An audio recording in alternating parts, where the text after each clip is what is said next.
MQM Pakistan के रहनुमाओं का यौम तासीस की तकरीब से खिताब। खालिद मकबूल सिद्दीकी ने कहा कि 40 साल के सफ़र के बाद भी MQM मजबूत, मुतहर्रिक और मुनज़्ज़म है।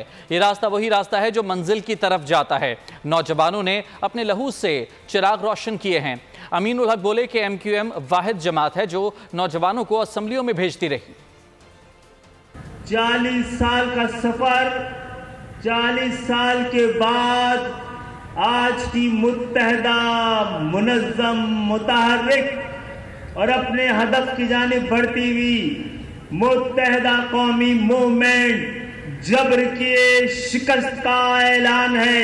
ये रास्ता, यही रास्ता है जो मंजिल की तरफ जाता है। अल्हम्दुलिल्लाह आप उन नौजवानों को जिन्होंने अपने खून की अशरफियां लुटाई हैं, जिन्होंने अपने खून से, लहू से चिराग रोशन किए हैं।